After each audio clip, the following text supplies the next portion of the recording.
Okay, good morning. Welcome to week 2 of I'll Be Home for Christmas, our second week of Advent. Advent, a time to prepare as we anticipate the birth of Jesus. And so Advent is this season that we have to prepare our hearts to receive. The title of our sermon this morning is A Place to Call Home. The way I set this sermon up is I want to raise a whole bunch of different questions for us about the Christmas story, about some of the ideas that we find in the Christmas story. And so we'll start exploring those questions throughout the sermon here. But first, I figured we would start with something that I learned about in 5th grade. And what I learned in 5th grade was all about the 13 colonies. Anyone remember this? From going like way, way back. You remember when Europeans came to America, and what were all the different reasons why they settled here? For some reason, I don't know what it was. Maybe it was the teacher that I had, but I always think back to, I had a 5th grade teacher. He used to teach at a private school. Then they put him into a public school. He gave so much homework in 5th grade. I remember the first night, day 1 of school, I was up till about 11 o'clock finishing my homework. And this was, I started my work as soon as I came home from school. I remember one of my friend's parents, for some reason, my friend left his books at school or whatever, so his dad drove by my house about 10 o'clock to pick up books so that his son can then go and complete the homework that we still had that day. So my 5th grade teacher burned into my memory, probably need a little more counseling for my year in 5th grade.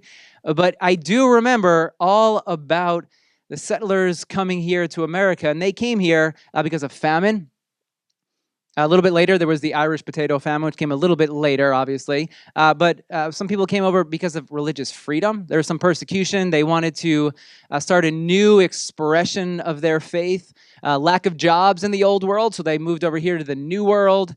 They wanted land. They wanted adventure. There were lots of different reasons why people came to America, but essentially what they wanted to do was build a new home. And they had this hope within them for a new or a better life than that which they were experiencing, which is what we all want, right? We all want the best life possible. We all have these hopes, we have these dreams, and we want to run towards them. So we seek adventure. If there's something that we're lacking where we find ourselves, we rush forward into the new, into a new expression of who we are. Here's the thing about everyone who migrated over here. Every single person participated. I would assume if you were on a boat and you weren't participating, you weren't helping with the voyage over, you'd be thrown overboard in the middle of the Atlantic Ocean. Or if you were in one of these colonies, it was expected that you would bring your tools, your skills, you would bring whatever you had to offer so that you could build a home together. Here's a picture, I guess, of some of the first colonies here. Every single person is participating. Together, they are building a home, a place, as we looked at last week, safety, security. For them, it was a place of freedom, of new beginnings, and every single person was expected to participate. I would argue Christmas is a participatory event. Sometimes when we think about Christmas, we think, well, it's just this thing that we celebrate. Christmas morning, we wake up, we exchange some gifts. But the story of Christmas, and Christmas as a whole, the invitation for us is that this is an event for us to participate in. And no one is exempt. Every single person is expected in some way to bring what they have to offer, skills, so that we together can build a home, as we'll get to here in a moment. Luke chapter 1, verse 38, one of my favorite verses of the Christmas story. Mary has just been visited by an angel. The angel gives her this news, hey, you are going to be the mother of the Son of God. And Mary's like, wait, how's this whole thing going to work? I don't know if I'm ready for it. Angel explains some of the details, still a bit fuzzy, a bit hazy, because of course, that is a bit confusing. But here's Mary's response. Well, I am the Lord's servant, Mary answered. May your word to me be fulfilled. And the angel left her. Essentially, what is Mary saying here to the Christmas invitation? She's saying, okay, yes, let's go and do it. I'm game for this one. Mary is saying yes to the invitation. I think this is the example for all of us. Christmas is an invitation for all of us to participate in something. Mary's example is, well, I'll do whatever I can. I'll offer myself.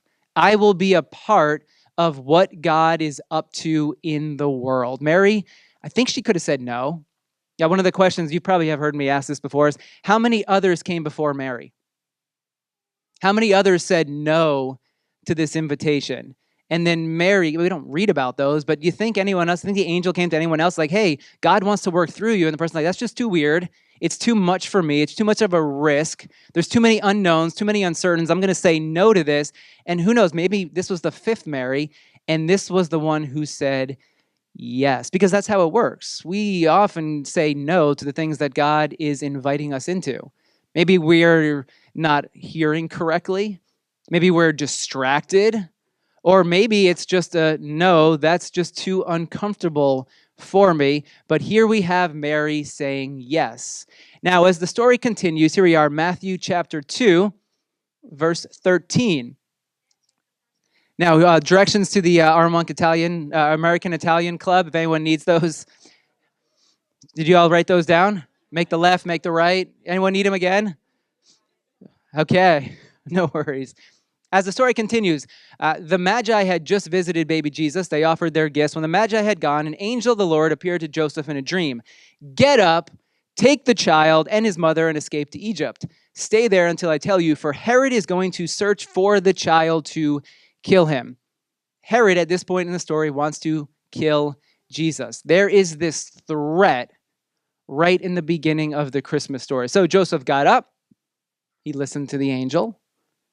Took the child, took Jesus and his mother Mary during the night, left for Egypt, where he stayed until the death of Herod. So was fulfilled what the Lord had said through the prophet, out of Egypt I called my son. Few questions for us as we look at this particular portion of the Christmas story. What if Joseph hadn't listened? You ever think about that? Sometimes we just read the story. We know what happened. We know that Joseph took Jesus and Mary and fled to Egypt and saved Jesus. But what if Joseph hadn't listened? He was approached by the angel, and the angel said, get up, take the child. And what if Joseph woke up the next morning and was like, I'm not going to do that. Why would I listen to you? I'm not going to go to Egypt. What if Joseph hadn't actually said yes to the invitation? Which then raises another question. Well, would Jesus have died? If Joseph said, no, I will not take this child to Egypt to safety, well, would Herod have hunted Jesus down and killed him? I mean, you think that God could have struck Herod down. We're talking about God. Now, you think that God could have just said, Herod wants to kill Jesus, not going to happen, heart attack, alligator, shark, whatever the thing is, whatever, it's God. You would have think that God would be able to do whatever God wanted. Well, there's a threat against Jesus, against my son. Well, no. We're going to just strike Herod down. But instead, what actually happens in the Christmas story? God's plan of salvation involved the participation of humanity. What if Joseph had said no? Where would the story have turned? What we find in the story of Christmas is that God becomes vulnerable to humanity. We find this in the beginning of the story of Jesus, and obviously we find it all the way throughout Jesus' life, where Jesus dies on a cross, God being vulnerable to humanity. I mean, look at this picture. If you've ever seen, we have a couple of young children here this morning. Imagine God in the flesh in the form of a baby. I mean, can a baby do much? If there aren't caretakers, if there aren't parents, well, babies won't survive. The story of Christmas is all about God becoming vulnerable.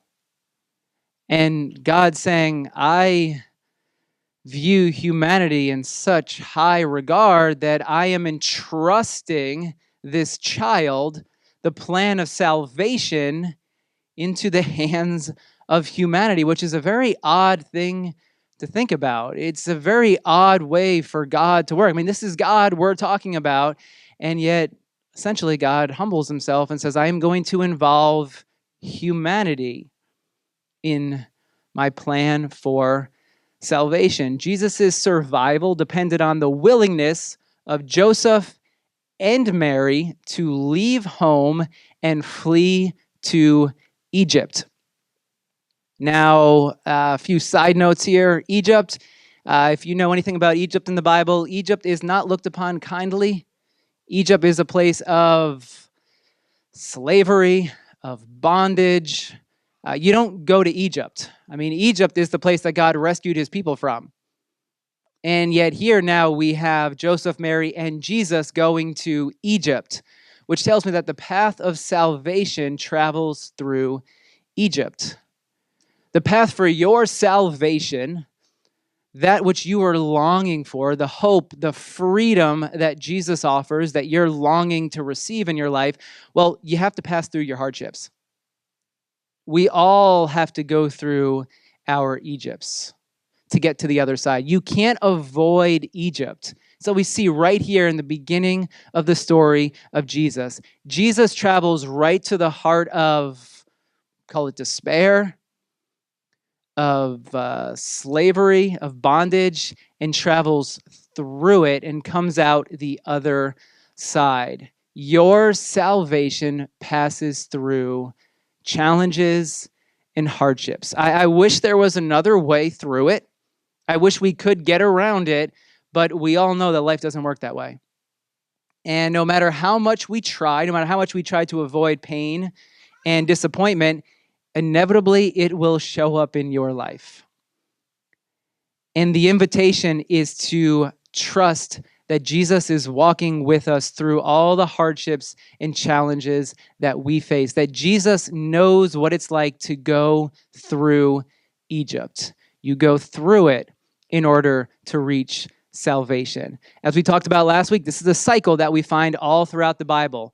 We're home, we're in a place of safety, security. We're then exiled, wandering. We return home, we leave home again. I mean, this cycle again and again in the Bible, because this is a picture of reality. It's a picture of life. We have a hardship, we overcome it, we get through it. Life is good for a while, and then all of a sudden, there's another mountain for us to scale. You get through, you get over that mountain, you cut a tunnel right through the mountain, and you're in the clear for a while, but then all of a sudden the mountains, like when you're driving on Route 80 in Pennsylvania, you have all these mountains, then there's a clearing, then there's more mountains. You have to go wind your way through the mountains. That's how life works. It's this endless cycle: hardship, struggle, challenge, salvation, hardship, struggle, challenge, salvation. We cycle through it again and again. Now, the survival of Jesus depended on the participation of Joseph and Mary, which tells me, what is the truth for us this morning in 2025? Christmas is a story to embody. Our series, I'll Be Home for Christmas. Let's ask ourselves another question this morning. How do we find our way home when we are wandering in exile? When we find ourselves in a difficult moment, when we find ourselves void of hope or void of joy. We talked about this actually at a community group. How do we build a home in spite of our exile wanderings? So when you feel void of peace, hope, love, and joy, and we talked a bit about how it's very difficult sometimes to hold on to joy. One of the questions that we asked that community group was, of these 4 qualities of life, which one do you need the most of in your life right now? And we went around and we all shared which of these we were longing for. And anyone want to guess which of these 4 came up the most amongst the group?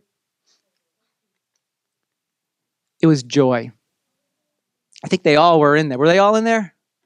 They were all in there, but everyone was like, I could use a little more joy, because life has just been challenging and difficult recently for a lot of us, myself included. And so we were all hoping that this season would produce more joy within us. So the question is, and there's an extra word in there, but how do we build a home in spite of joyless living, or when we find ourselves void of hope or peace. And in order to answer that question, let's travel all the way back to the 6th century BCE. Travel back about 3,000 years. Who knows what this is? Any history scholars here? Anyone been to Berlin? You know what this gate is? In the Pergamon Museum? The Ishtar Gate. This is the ancient city of Babylon. And if you go to Berlin, they actually have this gate and all of these frescoes of, I think it's, lions, that you can actually walk through as you're approaching the gate. They reconstructed it because the Germans took it to Berlin during the war. So what we have here is, this is the ancient city of Babylon. And if you were being exiled to Babylon, so think of the Israelites when they were exiled from their homeland and they were forced to travel to Babylon, to a foreign nation. Well, all the exiles would have to walk this path. They'd have to walk through this as they approached this menacing gate so that they knew who was in charge. We are no longer home. We're now in a foreign land. We've been removed from our home. So the question of how do we build a home in exile? Well, this is a question that humanity has been asking for 3,000 plus years, because humanity has found themselves exiled time and time again, maybe not in a foreign nation like the Israelites here, but in our hearts, in our souls. So God offers a little bit of advice to the exiles. And here's a very famous, a very well-known verse in Jeremiah 29 that I think is one of the most misunderstood verses of the entire Bible. Jeremiah 29:11, I know the plans I have for you, declares the Lord, plans to prosper you, not to harm you, plans to give you a hope and a future. This is great. This sounds like God. God desires to offer hope and a future. We would all agree with this. But I think the future and the hope that God is offering, that God is talking about, if you actually read this verse within its larger context, it's a little bit different than how we normally talk about it. Here's what comes before that verse. This is Jeremiah speaking to the exiles. This is what the Lord Almighty, the God of Israel, says to all those I carried into exile from Jerusalem to Babylon. Here's the advice for all the exiles. You're living far from home. Here's what I'm going to invite you into. Build houses and settle down. Plant gardens, eat what they produce. Marry and have sons and daughters. Find wives for your sons and give your daughters in marriage so that they too may have sons and daughters. Increase in number there, don't decrease. Also, seek the peace and prosperity of the city to which I have carried you into exile. Pray to the Lord for Babylon, your tormentors, because if Babylon prospers, you too will prosper. What's the advice? A couple of things to do. Build some homes. Well, you don't build a home in a day. It's going to take a while. In other words, you're going to be here a bit. Settle down. Get used to living in Babylon. Plant gardens and then eat what they produce. Again, this is something, it takes a while. You don't plant a seed in the ground, the next night something pops up. You have to wait a while for these seeds to produce food that you can eat. What about get married? And then have kids so that they can have kids, that they can have kids, and that you'll be a great, great, great, great grandparent in the land of Babylon in exile. And also seek the peace and prosperity of all people, even the Babylonians who have done this to you. Which then raises the question, we'll essentially create a home, even in exile. But the question is, do you think the exiles wanted to do any of this?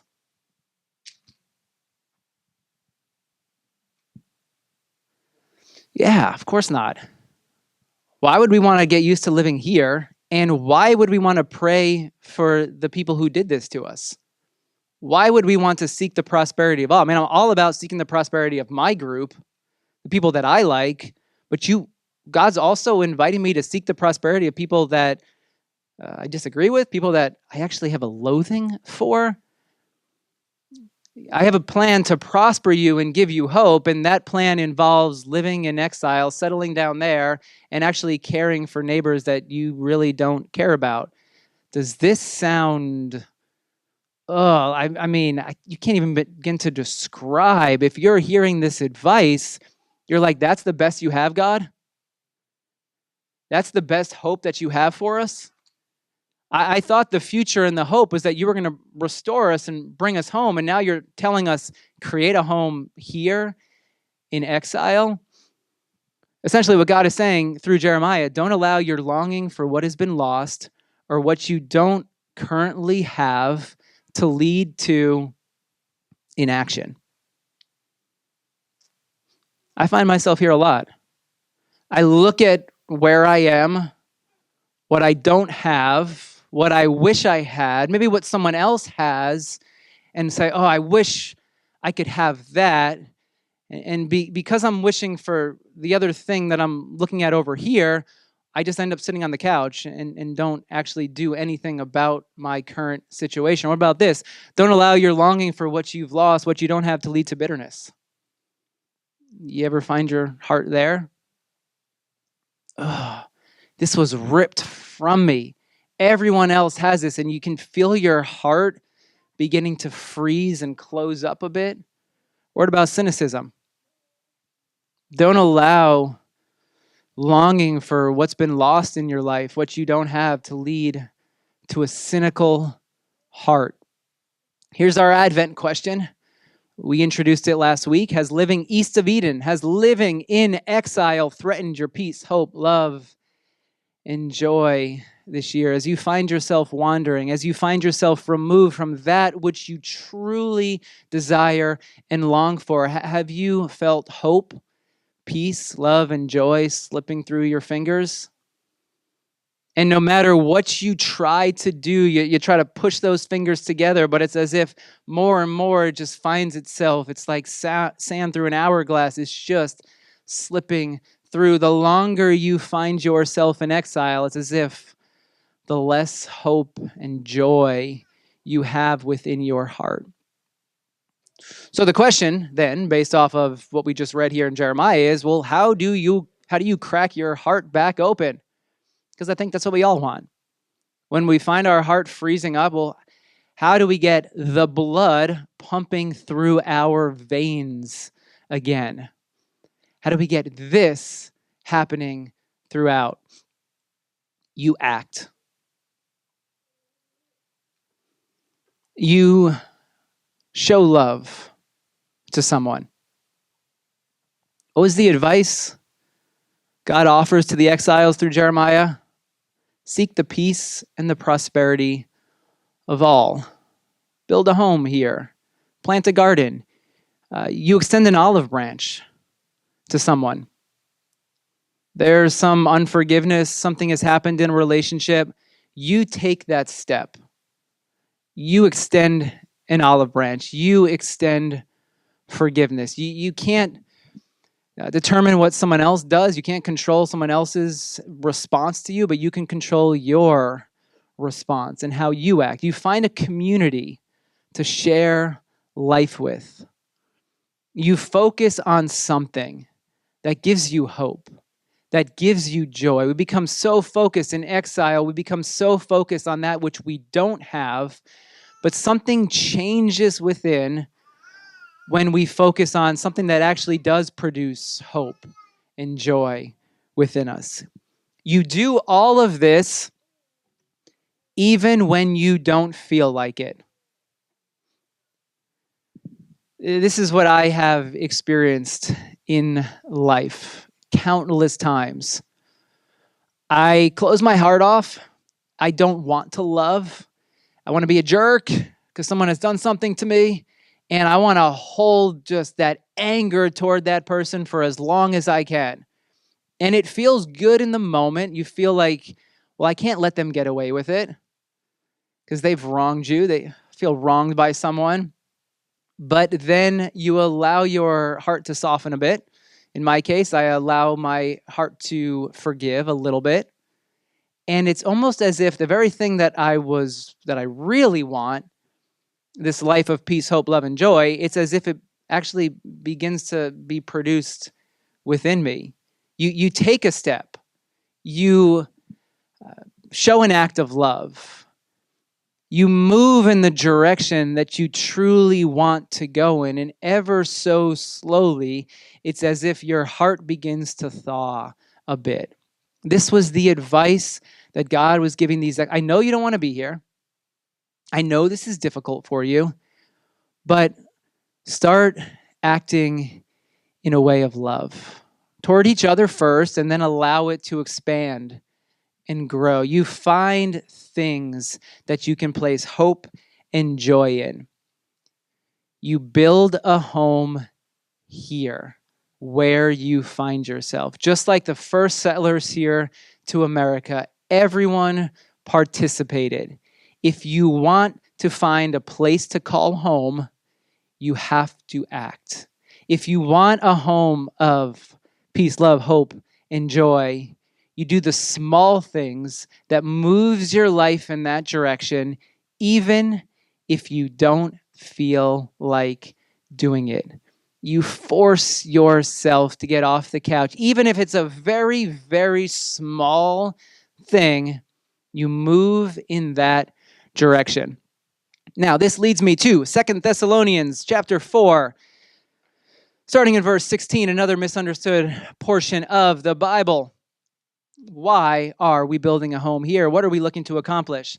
The Lord himself will come down from heaven with a loud command, with the voice of the archangel, with the trumpet call of God. The dead in Christ will rise first. After that, we who are still alive and are left will be caught up together with them in the clouds to meet the Lord in the air.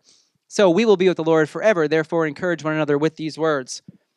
Oftentimes, this is referring to something that is known as the rapture. But if we look at this a little bit closer, what we actually find is something way, way more interesting going on. This word meet, we'll meet Jesus, we'll meet the Lord in the sky. It's the Greek word apanentesis. Now, what exactly does this word mean? It describes a purposeful going out to greet an arriving person of importance, emphasizing welcome, honor, and accompaniment. Though the contexts differ, the different times that it's used throughout the New Testament, parable, travel narrative, eschatological teaching, the common thread is the joyful reception of a long-expected figure and the immediate escorting of that figure to the intended destination. We continue. In the Greco-Roman world, it was customary for citizens to leave a city, form a delegation to meet a visiting official, benefactor, victorious general. After greeting him, now this is the important part here, the group would turn around and accompany him back through the gates in celebratory procession. This clarifies each New Testament occurrence. The party who goes out does not float away to someplace else to depart permanently, but returns promptly, escorting the honored guest the rest of the way. What Paul is talking about, common occurrence in the ancient world, there is a general who's victorious. The people would have been looking out. They see the general returning home. Everyone from the city rushes out to greet the general or the important person so that they can then escort the person back into the city. Oftentimes, these verses are looked at as we're going to meet Jesus here and then keep on going that way. But what we actually discover is we rush out to greet Jesus in joy, in anticipation, essentially saying, hey, look at this home that we've been building in your name. Let's go finish it together. To me, this is the essence of the Christian life, about following Jesus. Together, we build a home of love on this earth. We spread peace, hope, and joy for ourselves, but for the entire world. When we're talking about following Jesus, we're not talking about believing certain things so that we can go someplace else after we die. We're talking about actually creating a place here that inhabits all the qualities of who Jesus was, of what God is like, so that we can build a place where every single person experiences love. And everyone can find themselves filled with hope, love, and joy. So the home that Jesus leads us into, it's not a home someplace far away in the sky, but rather it's a home here that, just as we saw in the beginning of the Christmas story, God is inviting us to participate in building. Being a follower of Jesus, being a Christian, is about all of us participating in building God's kingdom here on this earth, of creating communities of love and compassion and grace, embodying the truths of Jesus so that we can experience peace, hope, love, and joy, but then others can then experience those same qualities through our lives, through what together we are building. Jesus shows us the path to forgiveness, the path of love, of peace, compassion, hope, joy. Jesus shows us the path to home. What the Christmas story is all about is about us following that path, stepping into that path, not saying, well, this is a path for someone else, but rather this is for us to embody, for us to build a home here together. As we close here this morning, I want to celebrate Eucharist, which remembers the good gift of Jesus, that through the life of Jesus, the death and resurrection, we have new life, new hope, freedom. My hope here this morning in this Christmas season is that as we come forward, as we take the bread and we take the cup, may we once again entrust ourselves to this path. May we entrust our lives to Jesus, the way of Jesus, realizing that salvation doesn't come by avoiding Egypt, but it comes by going right through Egypt and trusting that the presence of Christ is with us. And even through the most difficult, challenging moments we face, we will find salvation. As we come forward and take the bread and the cup, may we once again trust this path and say yes to the invitation of embodying who Jesus was and the ways of living that he invites us into.